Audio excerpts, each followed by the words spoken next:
This is my 190E, which I've had for probably coming up 2 years now. Ugh. And it was a project I thought that was easily quite doable. And as the time went on, the project got harder and harder and harder. And I honestly never thought I'd see this car running. Now in the last episode, we ended up bringing over a friend from Croatia whose engine swapped these multiple times. And he actually got the car cranking. Yeah! Now I was over the moon, but today is going to be even more special. We're going to get this car running today with the help of William. So let's get cracking.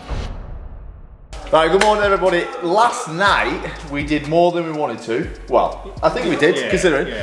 So yesterday William did all the wiring, and we've got to the point where it was cranking last night. Now, you could tell the difference between a crank that's wanting to start and a crank that's not wanting to start. Yeah. And it was a crank that didn't want to start, and you said that you don't think it's getting spark, right? Yes, exactly. Yeah. Today, the plan is to get this running, right? To get it running. I think we're very close. You've had a little bit of a brainstorm, and you had a quick run over the diagrams this morning. Yeah, What do you think it is? So what's happening with the car? What do you think it is? So, I believe there is no spark, and no spark usually means no power to the ECU. Okay. Or no power to something, or no ground. So, I glanced over a few diagrams, and I think I know what it is. What it is and which wire I forgot to hook up. Yes. Right. Okay. Yeah. I mean, I'm confident he's going to have this running very soon. I'm very, very, very confident. There's not much I can do because William just, like, when he's just wires everywhere, I'm just getting in the way. So I actually need to go and do something out the back, but we're going to leave Will to work some magic and go over all that. I don't even know what I'm looking at. Like yesterday, it was quite funny because we just spoke to Ronnie this morning, and Ronnie was just like, "Is that cranking?" And I was like, "Yeah." He's like, "Did you see the wiring loom yesterday?" I was like, "Ronnie, yes." He was like, "That was like the biggest headache ever." And he's just like, I was like, "What's this wire? Do we need it?" No. I was like, "How do you remember this, William?" So yeah, we're gonna leave the car with Will. Let's see how long it takes to get it started. Okay. I just went through the wires, and I found two that I forgot to connect, right? So they were two positives, and I connected the fuel pump to the K40, and it might start. Right. So the fuel pump should be working now? Yeah. Right. Yeah. Okay. So what were the two wires that you forgot? It was one positive to the ECU. Yep. And the other was clutch switch. I'm not sure if it is needed on this ECU, but I connected it anyway. We will see. So we can start it from outside the car here? We can try, yes. Okay. But I don't need to be on the key? No. Let's do it. So here we go. So we're going to just jump it right off the starter.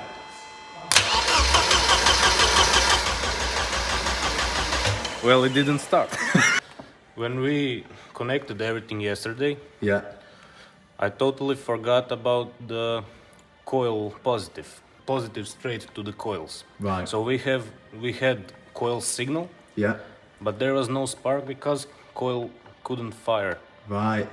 And so where is that wire? Is that wire on the SLK loom? Yeah, it's on this connector right here from the engine harness. So I believe it will fire now, but we have one spark plug out. Yeah, okay, right. I'll put it back in, so we will try to... So we're going to try it now with that one plug out, just to make sure it fires, or are we putting it back in? It will fire. Right. Now, I'll just put the spark plug back, so... Yeah, and it's going to run? It should, yeah. And so the fuel pump's all working off the 190 and everything like that now? It's working off the K40. Right, okay, right. So this is powering the 190E fuel pump? Yes. Yeah. We're going to start it from here? Yes. Right. We could do it with the key, but yeah. Let's just send it. Okay, so I believe now everything is connected. We're good to go. So are all them switch lives just still on the positive? Yeah, they're still on? Yes. Yeah. At the moment everything is constant. Constant live, right. So Yeah, Yeah, let's do it. let's do it. So power on Power on. and crank.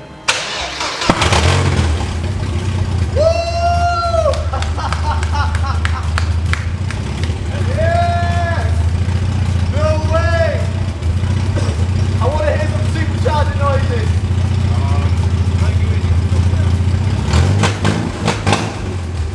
Mass sensor. We've got no mass sensor.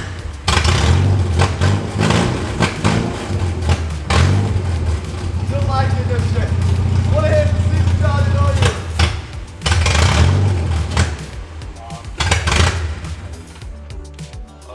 I think it will not engage the supercharger because it does not have the MAF connected. And Right. Yeah.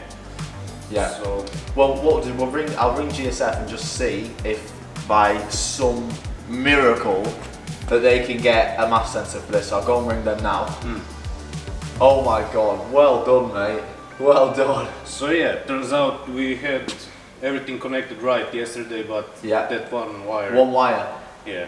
and that was just a live from the loom. It wasn't even anything to do with the ECU. It Yeah, was just yeah, power yeah. to the coil Yeah, pads. yeah, yeah. Right. So it was sending a signal, but there was nothing there to power it. Wow. This has took so long. I can't even believe it. I actually don't think this would have ever been done without William. Genuinely, I honestly don't think it would have ever been done. Why didn't you just go standalone? That might work. We'll see. Connector is right, but yeah. That works, Ronnie. Only one way to find out.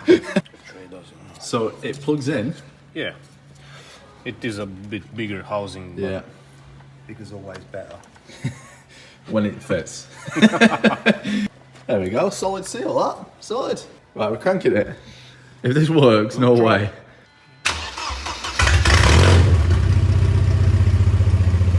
That sounds better. That does sound. Oh. The supercharger was working for a second, and then now it's not. It will not work anymore until we fire it up again. Because it saw that there's no pressure and stuff, so it kills it to Right. Okay. goes into limp mode. But it's running.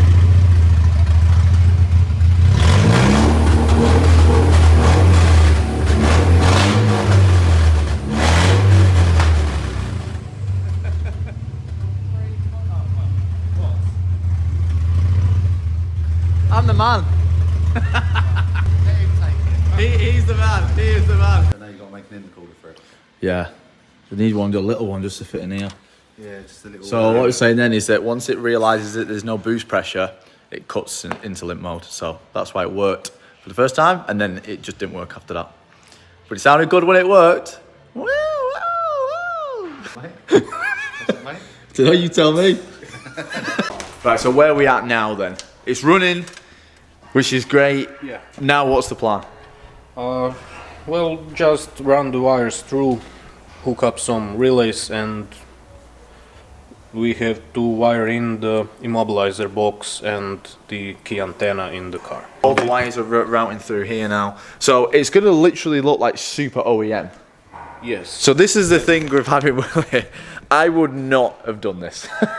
But Will's like, I'm just like, just rip it off, just snap it, just get it out of the way. And Will's like trying to take his time and make everything look OEM and make everything look clean and put everything in the factory position and blah, blah, blah.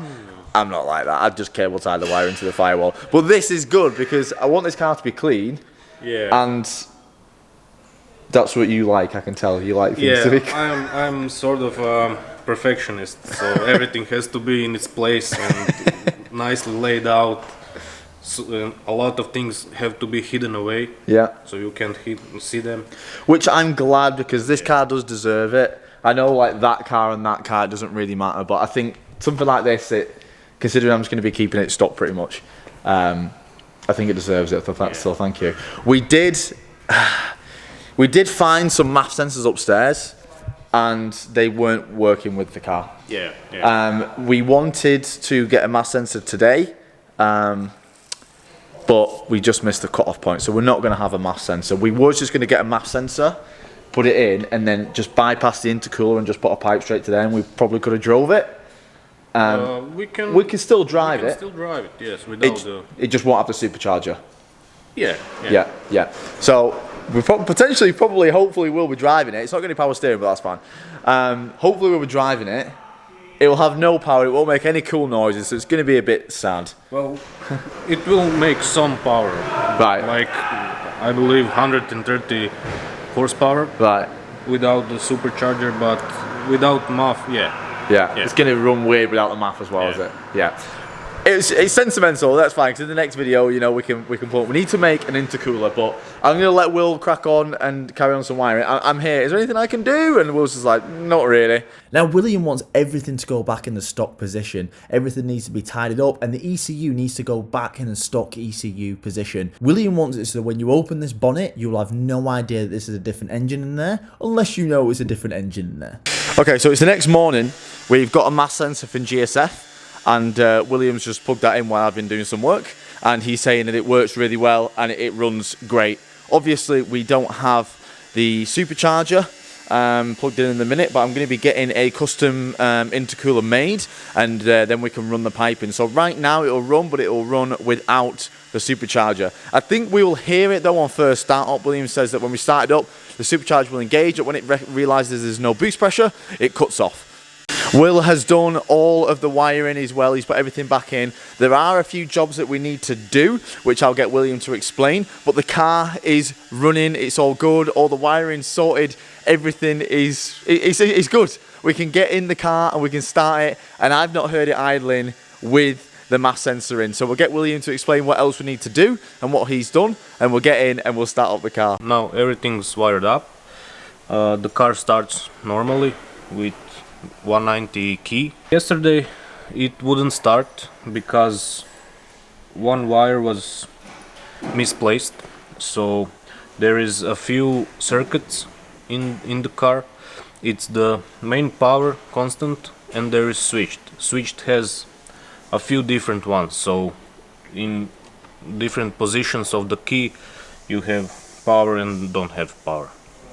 I connected it to the, let's say, wrong one, because when the car was cranking, the immobilizer lost power, so it wouldn't start, but now it's all connected and working right. So we just changed the one power wire from the immobilizer to a different switch, so that when it's cranking, the immobilizer is getting power. So it's getting power on the first, second and third click. Right. So the key antenna fit really nice in here, and right now the car has to be turned on with the 190 key, but the SLK key needs to be somewhere close. So what we need to do is we need to change the blade over to the one. The annoying thing is that I've got the 190 key, which is thicker than this blade, so I'm going to have to do a bit of modification to the key, where a lot of 190s are the same size, so you literally just put the blade in there and then that's it, done. We are missing some sensors right now. We need the coolant temp sensor, so that is not wired up right now.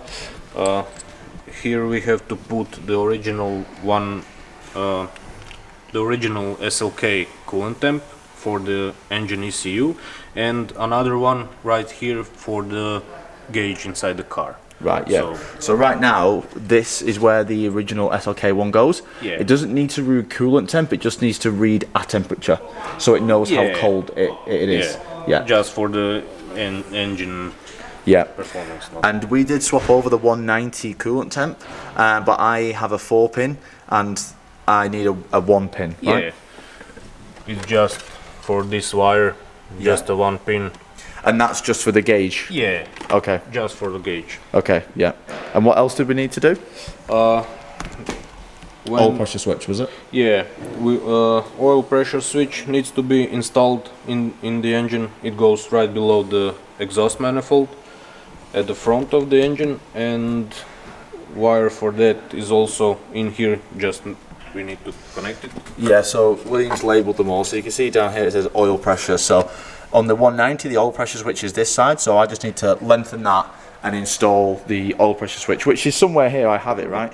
Yeah, so I've just got to put that on the engine. And then the last thing is there's 2 wires down here. You can see 2 wires, and you can see one. This is the original oil level for the 190 and the oil level for those SLKs down there. We just need to splice into that a little bit tidier away from the engine mounts and things like that. That's pretty much everything, isn't it, really? Yeah. But it runs, it drives now. Obviously, we don't have an intercooler. We're still missing the throttle cable, so yeah, but that's pretty much it. Yeah. So the car can actually drive right now, but if you take this with you in the car, yeah. Like a motorbike. Yeah. So let's start it. Okay. Let's start it. So what we do is we've got the 190 key here. I don't think. Oh yeah, it is. And we just need to keep. Well, how close does it need to be? Like right next to it. I'm not really sure. I'll hold it in my hand. I just always put it. Let's start there. Yeah, it didn't read the code. Yeah, it's kind of fiddly. Yeah. There we go. There we go. Obviously it sounds terrible because you've not got an exhaust on. Well, there it is.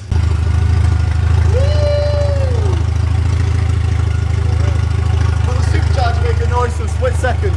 It might, yes. It might.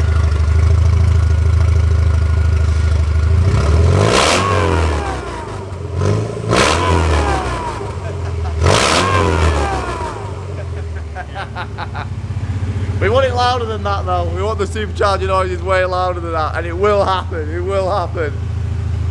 She's running. Whoever thought this day would happen, because I didn't.